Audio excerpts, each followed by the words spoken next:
Hey, hello, this is Professor Game, where we interview successful practitioners of games, gamification, and game thinking who bring us the best of their experiences to get ideas, insights, and inspiration to help us in the process of getting students to learn what we teach. And I'm Rob Alvarez. I work at IE Business School Publishing, where we create interactive and engaging learning materials. So today we are with Michiel Van Eunen, and I hope I got that name right, Michiel. Is that right? Yeah, yeah, that's nice. Yeah, that's as good as it can be. Yeah. So Michiel, are you prepared to engage? I'm totally prepared to engage. Fantastic. So today we have Michiel, who has been drawing his experience on education, e-learning, theater, retail, training, startups, events industry, and game industry. And he has found that the one thing that thrilled the most is designing purposeful fun. When we play, we're pushing to be the best version of ourselves. Working should be more like playing. He says that his power lies in doing just that, using all the powerful elements found in games and use them in organizations to make work more fun, challenging, and meaningful. And by the way, it often leads to great results. He makes games, company games, business games, team games, training games, kickoffs. He also talks and inspires about gamification at conferences, workshops, strategic sessions with companies. He designs escape rooms, which he recently had one at Gamification Europe, which I hear was fantastic. And you weren't there, yeah. No, I was in the other room. That was too bad. Splitting us up was a good strategy, but we can just see the videos. And finally, he also helps companies enhance innovation using Lego Serious Plays. And, if you go to his LinkedIn, you'll know he's in the top gamification guru. He's a speaker everywhere. He's a facilitator of Lego Serious Play, as we just said. He's ambassador of the GamFed Internet. No, he's actually in the steering committee of the GamFed. So, Michiel, I'm happy to have you here. Is there anything I missed from such an intro? This was the end of the show. No. I don't know. It's not that relevant, I guess. I do some stuff with gamification. That's cool. So, Michiel, the first question we always ask is we want to get to know how a life with somebody like you is. So, can you tell us what a regular day would look like with Michiel? Okay, I'll stick to the professional part then, right? Or you can ask my wife. No, usually. Part of my day is working on client projects, and that can be in any phase. So I do a lot of brainstorming. I get the luck that within my company, Performance Solutions, that whenever there is something to brainstorm, they catch me and they say, "Hey, you're the guy." You're the guy. I actually love to do that. So either brainstorming or designing some game-based learning or game or escape room. I do a lot of those recently. Or I would be executing or delivering a training or a game. So that would be work on client projects. And if I'm not, I'm probably out somewhere talking about gamification or doing an escape room. Sounds fantastic. So, Michiel, now we know that you are one of the top gurus, that you have all these designs, but we would like to know of a story of what we would like to call your favorite fail, your that time when something happened that didn't go exactly as you expected, but maybe even set you for a future success. Oh, yeah. We learn a lot every time. As you might know, I do a lot of escape rooms recently. That only started about a year ago, but because it's quite sellable and transferable, all of a sudden everybody wants to have an escape room. And yeah, it's not the only thing I do, but it is a great product. You can learn a lot about escape rooms. But so what happens a lot within my company is that one client hears about this feature called the escape room, which is a great application of gamification. You can learn a great lot of it. So they just want to have one for whatever reason. So quite recently, like half a year ago, I developed an escape room for a new client. It's a well-known car brand. I wouldn't name it, but you will be familiar with it. And they kind of ordered this escape room. And I based the escape room on a design that I have used for over a year with, I think I played it over 50 times. So the escape room was quite well balanced. And I only changed the theme, so to comply with it. With it being a an automotive escape room type. Interesting. So I only changed the theme actually. So what I did, we played it with about 3 groups of their company, quite high level in the organization, and they didn't get out. Which is an option within an escape room. You have to escape within 60 minutes from a room, and I say it was well tested, and it had a 68% escape rate, meaning that 68% of any group going in would escape within the hour. But now in this case, their 3 groups didn't escape. That hurts your statistics. well, I don't care. I've What was interesting is that they wanted to roll it out within their organization, but before they did, they came up to me and asked to simplify the escape room. And that's where I went wrong, because I had a big discussion with them, as much as you can have with a client, and they wanted to simplify the escape room based on their 3 times that they didn't get out within the hour. And I asked her, why would you simplify the escape room? Because the learning is, in the part after the escape room. And they said they wanted to set their people up for success. Okay. I've heard that. There were a lot of stakeholders involved. And under pressure, because they were a well-paying client and they ordered a lot of other stuff with their company. So under pressure, I made the escape room easier. But I told them it's no longer a balance. And balance, as you may know, in any game or any gamification issue is crucial. Yes, it has to be. And they played it again, and they got out in 26 minutes.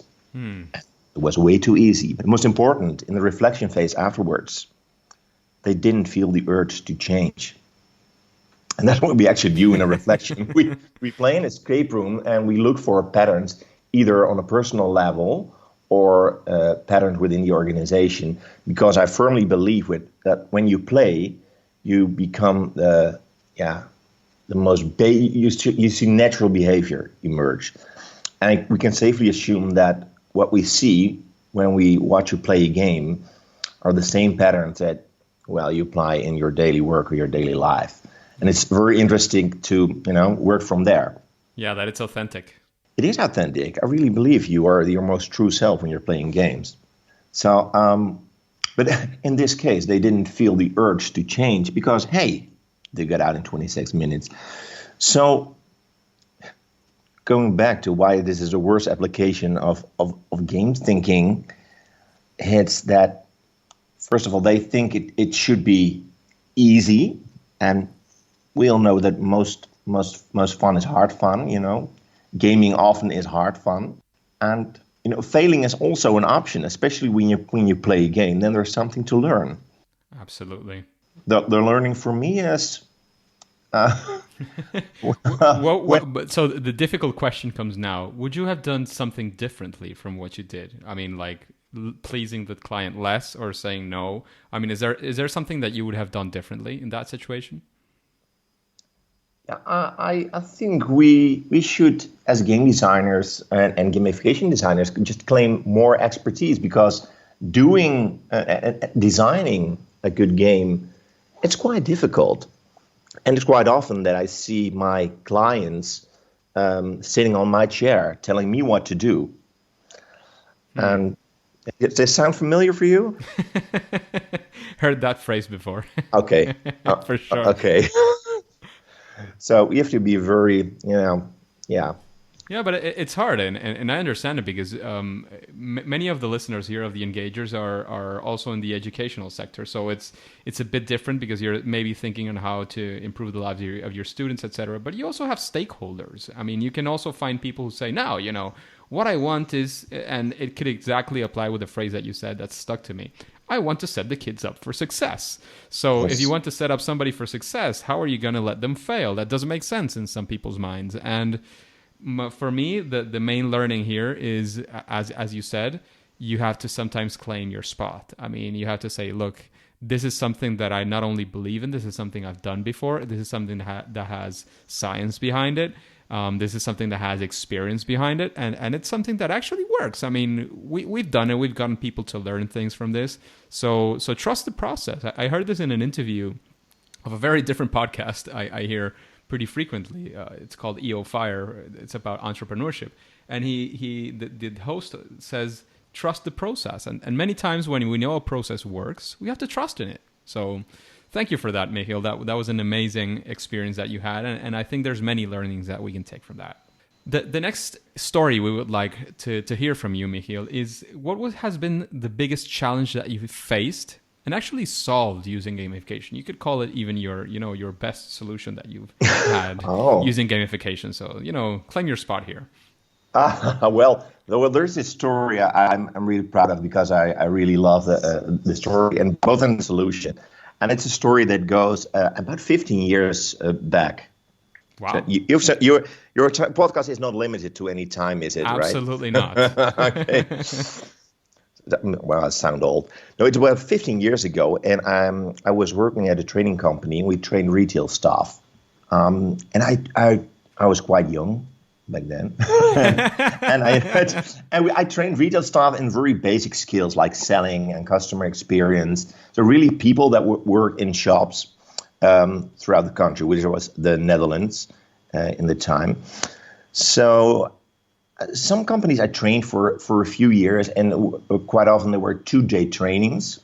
And when I say 15 years ago, then it would be 2002, 2003. So just to get an idea of the time. Okay. So what I did, I would train indoors, in a small room with TL light, and I tried to do my very best, engaging them and, use humor, and we had some interaction, and I really tried hard.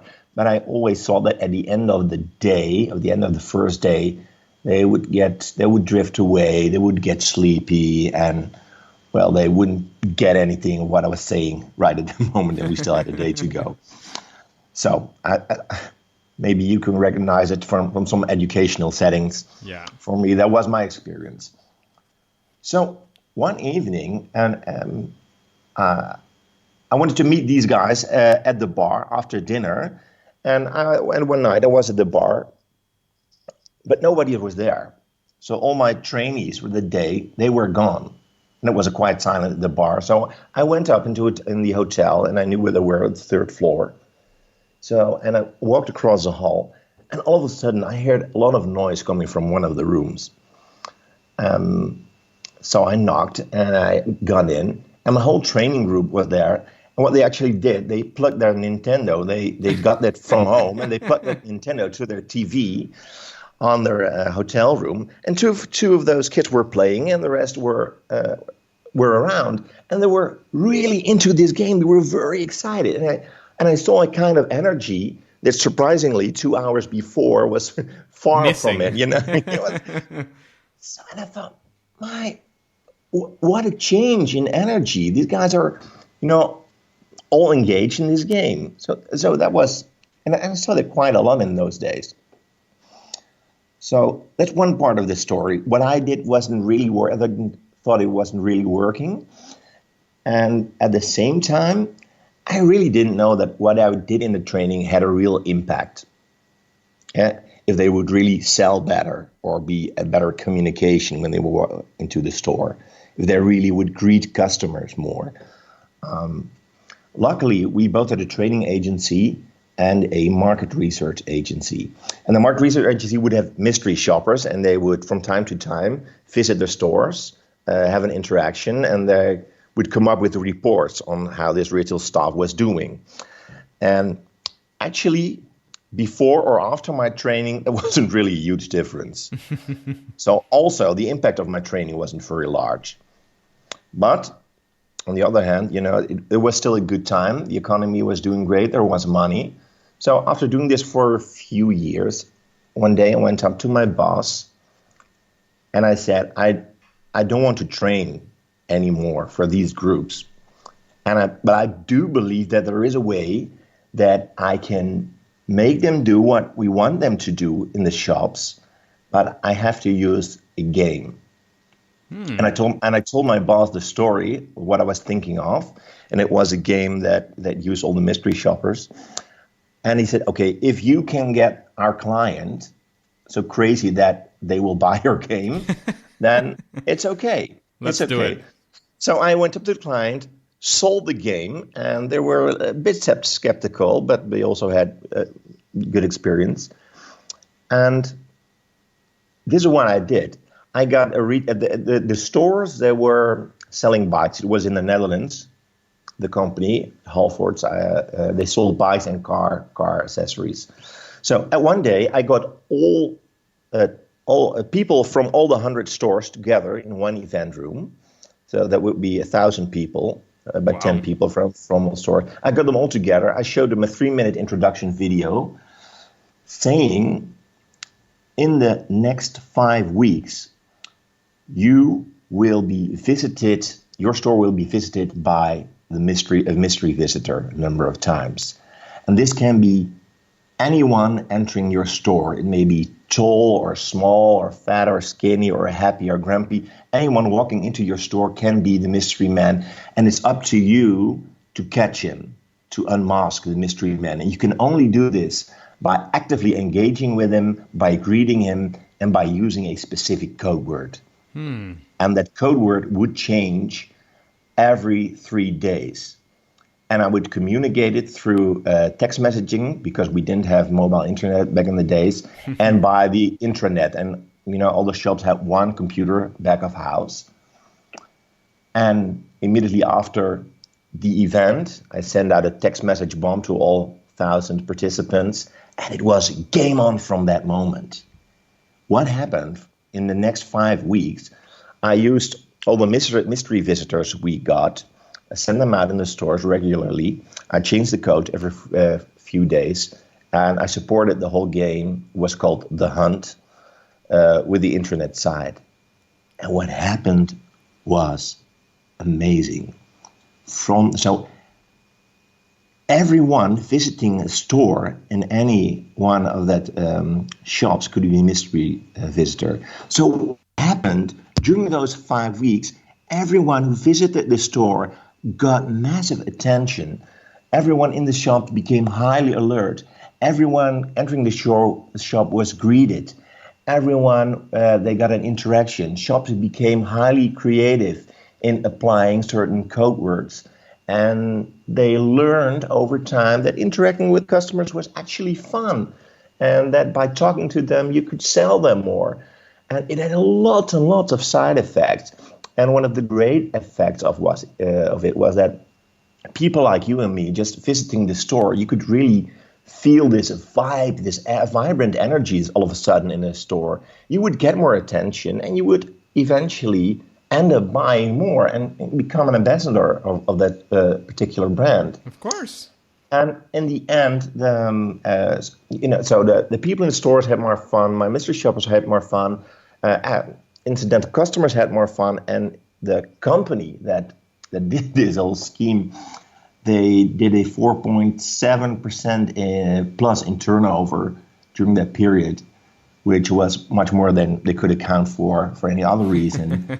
and it had massive return on investment. So from that massive success, and it could claim it was a success because it was great fun. I applied it with a lot of other companies, and I knew from that moment on, I would, do that for the rest of my career. Just use games and apply ingredients for games to trigger behavior and make work more fun and bring more result through playing. Wow, that's an amazing story. I almost felt I was there with you, Michiel. So that was incredible. There's a huge bunch of things that we could take from that story. One of them that I would certainly like to keep, and you didn't explicitly mention it, but that's what I found, is you didn't actually need a ton of technology. You didn't have to do a huge development that cost thousands or hundreds of thousands of dollars. It's something that you created. I could also almost say in your mind, you thought about it, you designed it, which is what I always say is the difficult part. You just created it, and there it was. I mean, the company spent some money, of course, sending the text messages, but nowadays you don't even have to send a text message. It was So very low tech, yeah. And it was very cheap and very low tech. We made good exactly. money there. That's true. Exactly, and not only made good money, but those people who might be scared of doing something in gamification and say, oh, but all the technology behind it, all the money that you have to spend, all the resources. I mean, a good design can be something as simple as that in that sense. And simple, I'm quoting here. It's not really simple. Thinking about that is actually the difficult part. But that's my main key learning, I would say, I would take from your story. Is there, what else would you like the engagers to take from your story, Michiel? Oh, whatever they want. It's not up to me what you take from my story. No. Fantastic. Michiel, the next question that we want to ask you is there any process that you follow when you apply gamification? Well, I'm not a very structured individual, so That's fine as well, huh? No. What I would do, what happens most of the times now is that most clients want me to design something that they already saw somewhere. Nowadays I get a lot of, hey, I see that your company make escape rooms. I want to have one of those. And then my first, or something similar. And what I have to do, point one is ask questions, just to find out what's your objective. What do you want to be change? What do you want your people to think or be different afterwards? So finding out the objective is always the most important first step. As soon as I got that clear, I would want to brainstorm both about the form. So if they want an escape room and it is the best solution, then it might be the best solution, but it could also be an event or an app or an alternate reality game like The Hunt. And meanwhile, I would also brainstorm about a theme. And this could be a spy theme like I did with The Hunt, but it could also be related to the client. I would make an automotive theme, or it would depend. And as soon as I got those together, I have a raw sketch worked out of a solution. I go to the client, and as soon as they agree, I'll work out the plan, and we'll test and iterate from there. Do a lot of play tests, and when it's ready, we execute. That sounds fantastic. So first step, as always, is find out what the objective is, and the key that Michiel has dropped here is ask many questions. And I was that student who was always asking questions, and that's how I got the actual answers. And that's how sometimes people even thought that I was smart. Go figure. So that's the first step. Yeah, it amazes me every time that when you just keep asking questions, there will always be a time that people are shut down or don't agree with each other. You will quite often get to a point that there is a part they haven't thought through. So the reason why they actually would want to use games or gamification, for example, or expectations they would have. Yeah. So this question, it's probably the phase that takes more time than you might think. Exactly. So then the next thing is thinking about what kind of solution you would go for. That could be an escape room, it could be a workshop, it could be an event, it could be maybe a system. So that would be the next step, and then of course you have to execute and play test. That's fundamental. Yeah, and it's funny. We both went to a Gamification Europe. I heard Andrei Masevsky talked about solutioneering. Yes, that's what I get a lot. They just want a product or something that seems fun, and but it might not be the right solution for what they want. What is it? What you want? I want an escape room, and what for? Yeah. Because I want an escape room. Because it sounds fun. Yeah. That's quite often the case, that if I ask people why would you want to gamify something, they always get it 2 or 3 reasons: to make things more fun and to make it competitive. That would be the 2 reasons for gaming, And that's you just pick 2 things from a very broad palette of why you should use games. Exactly. So Michiel, now we would like to move into the second part of the interview. And here as before, we were focused on the story, on knowing what you went through and what were all the story and all the learnings that we got from that.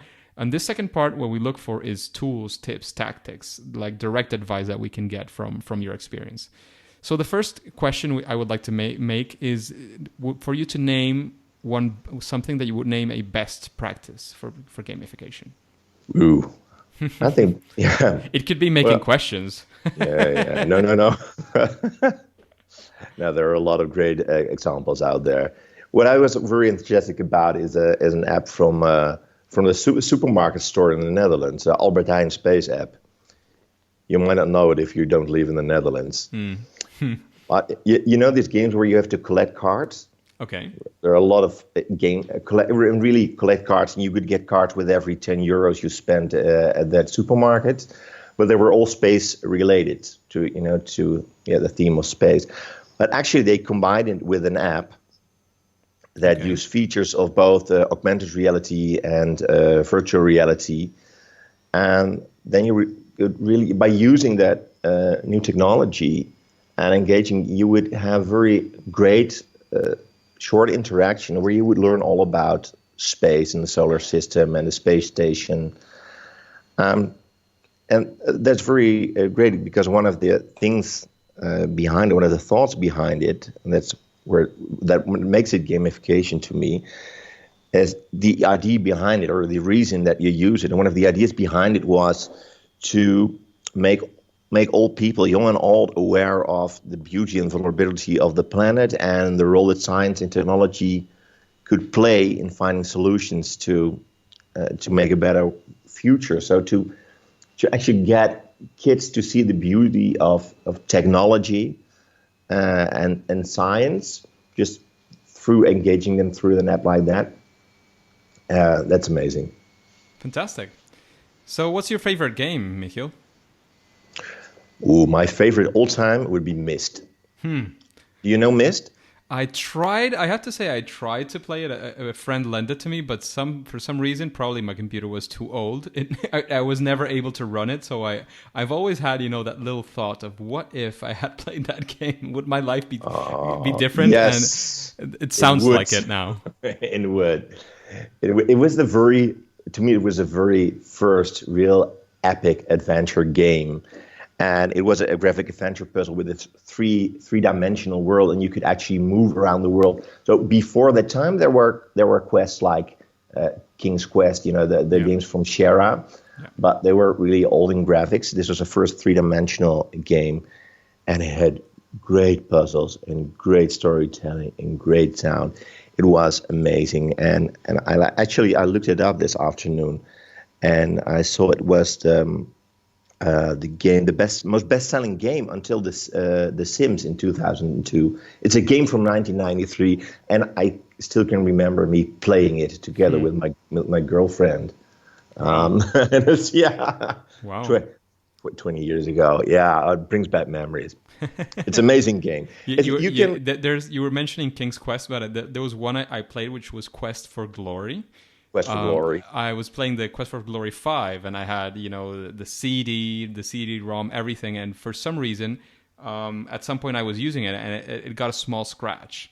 So I couldn't finish the game just because at some area, when I was about to advance to the next area, it just collapsed. So I never got to finish that game. It was so frustrating. I loved it.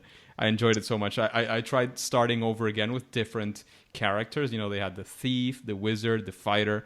I started with all three, or maybe if there was another one, I started with all the characters possible to see if I could advance a bit more. So I knew everything like by heart. I made all the things that you could make until you advance to that zone. But it was a lot of fun. Those kinds of games I enjoy a lot. Yeah, I can imagine. I know a lot of people, of my age who grew up in that time. I think playing this game had a huge impact on our game thinking and. Epic. Truly. Is there anybody that you would like to listen to interviewed in Professor Game? And you have the advantage that you told me starting the interview that you've listened to previous interviews. So is there anybody you would like that hasn't been up? That hasn't been mentioned ideally. Tons of time. No, ideally there hasn't been. I mean, if it's already he or she has been mentioned, that's not too bad. I wouldn't mention she or her.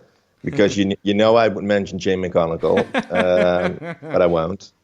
No, for me, I would like you to interview Willem-Jan Renger. You might not know him, but he's the head of the HKU Innovation Studio here in the Netherlands, and he operates on the.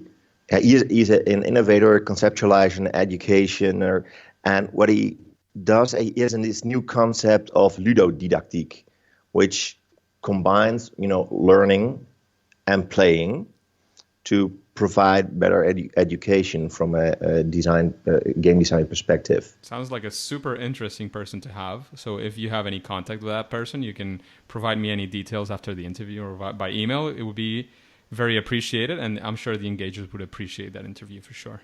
Yeah, absolutely. I think yeah, for our listeners, it would be very great. Also, what also would be great, I must mention it, is another conference coming up.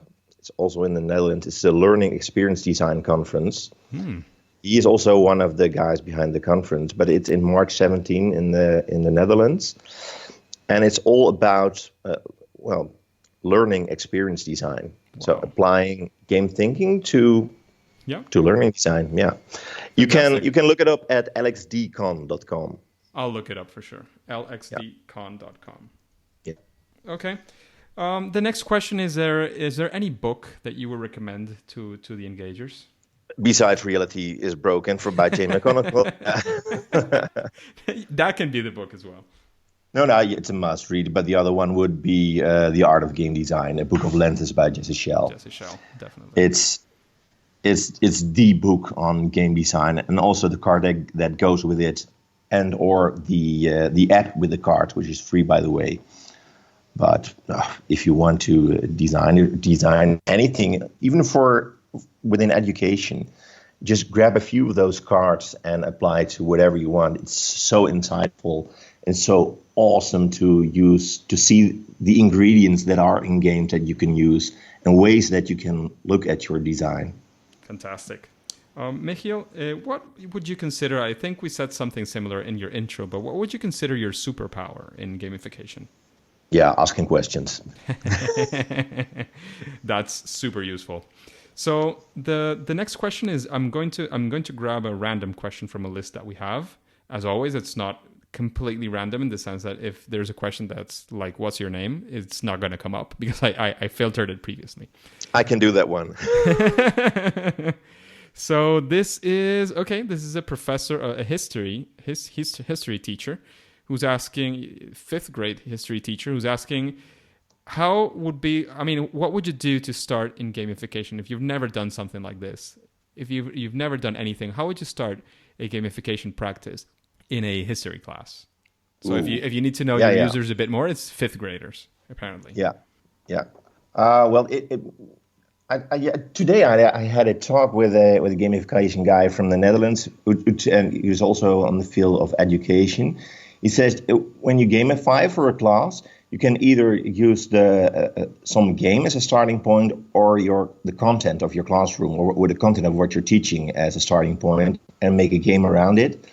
But if you already have a game in place that's very good, then you can use a history-related game and work from there. And I think there are a lot of games that have a theme from history theme that you can use as a fire starter, or to start a discussion, or to highlight an aspect of history. So and that would be just look around for what's available, because you can use so many games as a starting point. That's fantastic. Great advice. Actually, history, I just the first thing that popped to my mind is Age of Empires. So that's a great game. It's a bit oldie, but many of them have interesting history stuff. And you could even use it to ask the students what are the historical facts that are not very precise in the game, for example. So it could be something interesting. Yeah, of course. But it could also be Call of Duty. Yeah. It could also be, Definitely. So that's fantastic advice. Thank you very much, Michiel. The last thing the last formal question is any quick advice that you would like to give the engagers, especially those that have never engaged their learners using gamification. Yeah, Yeah, I think you mentioned something like it just before. It's just start small but just start, and don't think about very big designs or making apps. There are really very simple things you can do, like using a game or one or two dynamics used from games. Start small. Don't have very big ideas about it, because we have to be real, especially when you're in education. Your time is valuable. Start small. Yeah, that's great advice. Last thing, Michiel, is there anywhere we can connect with you? Any links? Any Twitter, No. LinkedIn? LinkedIn would be a great starting point. And I'm guessing somewhere on your site, professorgame.com. Yes, that will be definitely in the show notes. So thanks very much, Michiel, for joining us today in this interview. And we'll say game over. Game over. Engagers, it's fantastic to have you around. Thanks for listening to this interview with Michiel. This podcast only makes sense with you. So let's connect on Twitter so you can let me know who would you like to have as a guest on Professor Game. My Twitter account is @RobAlvarezB. Let's get the conversation started. I'm always sharing content on gamification, especially around education. And hey, don't click continue yet. Do you want to know how Manuel Pimenta used gamification to get into a career of gamification? Well, then listen to the next episode of Professor Game. See you there.